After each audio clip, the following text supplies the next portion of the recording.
Hello everyone, welcome to From the Star Wars Library, where Star Wars is in print, the Force is with the readers, and the Marvel series moves into 1983 in this episode.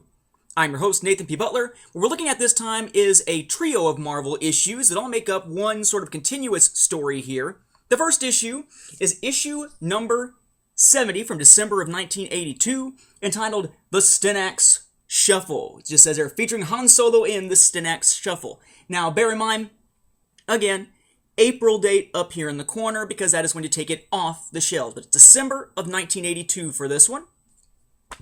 We then have issue number 71, Return to Stenos. It says, the quest for Han Solo ends here. One of the single most misleading covers in the entire Marvel run. Then, of course, we have number 72, Fool's Bounty. And as you can tell there, you're basically looking down into a carbon freezing chamber with both Lando and Luke saying, "You first!" Nice, such camaraderie. These days, of course, you can find this in the pages of Star Wars Omnibus a long time ago, Volume 4, that really large volume here. So as you may recall, fairly recently, we had this new storyline being introduced into the Marvel series. Essentially, it was the idea that there was a bounty hunter who worked with Boba Fett. It was either Dengar, Bosk, or IG-88. They had worked with Boba Fett in trying to get Han Solo, and then once Boba Fett had Han, he cut the other bounty hunter out of the deal, and the idea is that if they can find this other bounty hunter, then maybe they can convince that bounty hunter out of a sense of being betrayed and maybe for some cash to tell them where Boba Fett is going to hole up with Han Solo prior to taking him to actually meet with Jabba the Hutt. The first time we saw that mission being carried out, it was Leia and C-3PO on their way to Mandalore, where they got tied up in all the stuff with the Suprema and Finn Shisa and Toby Dala and such that we saw back in, The Search Begins and Death in the City of Bone fairly recently. The first two actually in this omnibus here. Now what we find is that Chewbacca and Lando and Luke and R2 have been on the hunt for IG-88 and Bosk. Only what's happened is that they've been both sort of led to the same location. Turns out, both paths lead to the planet Stenos, where the natives are the so-called Stenaxes, another of these sort of winged races in Star Wars, although this one gets a little more depth than we got with the Magistrix of Sky and everything back in the first annual, The Long Hunt and A Duel of Eagles and such, and they are more gargoyle in appearance. They're not super attractive from a human perspective. But they've been led there to that same place, only the first issue is not so much about that hunt for Han, as it uses that hunt for Han as a framing story to tell a flashback story with Han. You may recall that in issue number 50, The Crimson Forever, we had a framing story taking place in this era, but it was including a flashback back to what happened with Han dealing with the Crimson Forever. The two gems and everything. And then we had annual number 2, Shade Shine, which again, it's a framing story with Luke and Lando and them in this era, but it flashed back to what had happened against the Satab with, it was on Ventuine, with Han Solo and Chewbacca at an earlier time. Here, kind of works the same way here in issue number 70. It flashes back. It allows them to tell a story that has Han Solo on the cover that actually makes sense to have him on the cover rather than him just sort of being like the impetus for the mission itself. So they get there, they get to Stenos, and they flash back to an event that Luke says is relatively soon after he joined the rebellion, which makes sense because apparently the characters haven't had time to change clothes from the way they looked in the films. Now, they do look at least a little bit more like themselves than we saw in a lot of the immediate post A New Hope stuff, and that is because we now have a change in the creative teams happening again. This story is written by Mary Jo Duffy, who also wrote Silent Drifting, that flashback story with Obi-Wan Kenobi way back in issue 24 of the series. She is going to be the lead writer on this series all the way up to the end from this point. Not the only writer, but the lead writer, the one who writes most of it and does the larger overarching plot lines. We have pencils here by Carrie Grammel and Tom Palmer, with Tom Palmer doing the inks. So again, bringing someone in with Tom Palmer, we'll see Ron Friends coming back in the near future, who is also part of the last arc, but he's not a part of this particular issue here. Basically, this is a mission where our heroes go to the planet Stenos because they've lost contact with a rebel operation there. The rebels were based out of this set of ancient ruins. They check out the ruins, can't quite figure out what happened. Colonel Kindar and his people seem to have basically just vanished, but they do find 3 others amid the ruins here, and leave it to Mary Jo Duffy to launch some characters in this issue, her first in a long time, that'll be characters that, for the most part, continue all the way up through about issue number 100, and in one case, all the way up to the final issue of the series, number 107.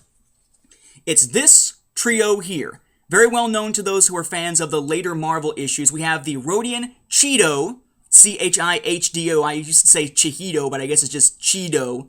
And then we have Rick Duel, there in the center, and Danny. Not Danny Quee, different Danny here, just Danny. She is a Zeltron. This is where we're being introduced to the Zeltrons in a big, big way, and they'll play a big role throughout Mary Jo Duffy's tenure on the series. The Zeltrons being those beings with the red skin, usually fairly attractive, usually very oversexed, and sort of throwing themselves at just about everyone.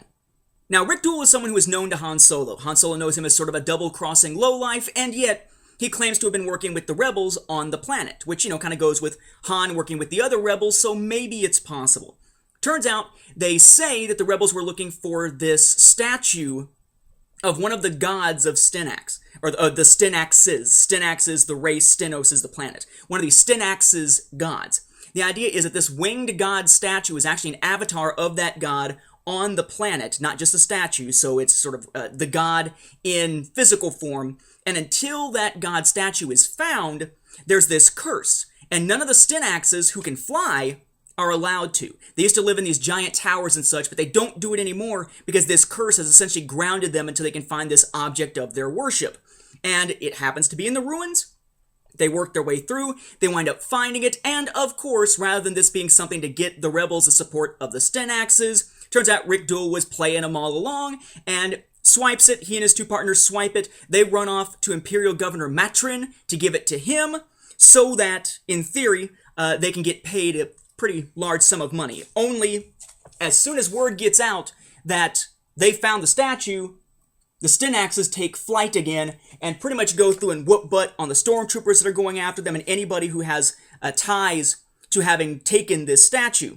So when Rick Duel finally does get cornered by Matrin, thinking he's going to go sell it somewhere else, Matrin stops him and he hands it over. It makes Matrin a target and he gets taken out by the Stenaxes. The other heroes, of course, then leave. Their mission to figure out exactly what happened to the rest of the rebels who were there, somewhat of a failure.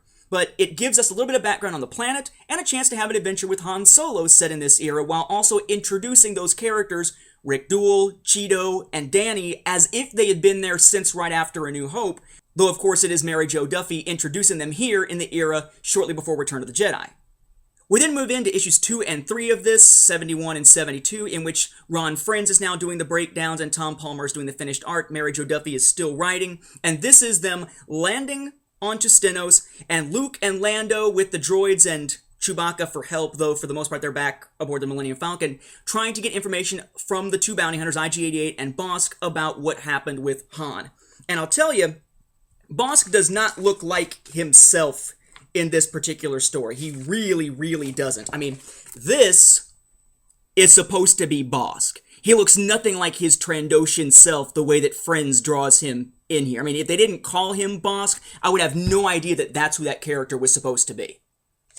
I should note here, though, by the way, that while the way that Bosk is handled is ridiculous, this is the era that introduces some of my favorite costumes for the characters, the ones I tend to picture when I'm reading EU stuff, including this one for Luke, with sort of that vest over the black underneath and such, with the accents of purple there. That happens to be one of my favorite looks for Luke, although the one that stands out for me, the one that I tend to think of most of the time, it's another view of it, when I'm looking at EU stuff, is one that'll come back in an issue entitled Diplomacy. But it is one of the more iconic looks for the character from the Marvel series, at least to my mind.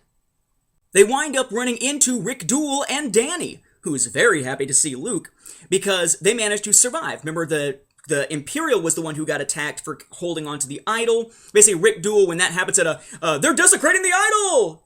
And jumped back as if he actually cared and was spared. So they've been stuck on this planet at this point. Cheeto has gone missing.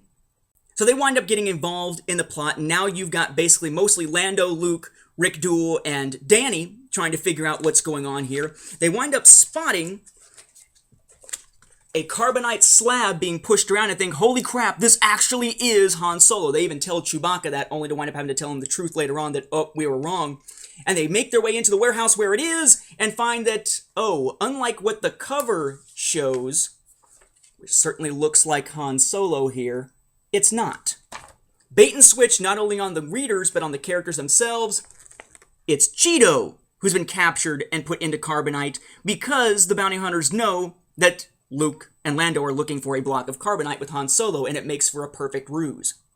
Our characters have to fight their way out, helped along by Danny, helped along actually by the Stenaxes, because Chewbacca's able to use sort of that language that they all understand, of violence, to get them to attack the bounty hunters and such that are trying to capture everyone else, until finally the adventure is over, but they realize they have no new information to help them find Han. This was essentially a dead lead. Only as they leave, it turns out they did walk away with something or someone they hadn't expected.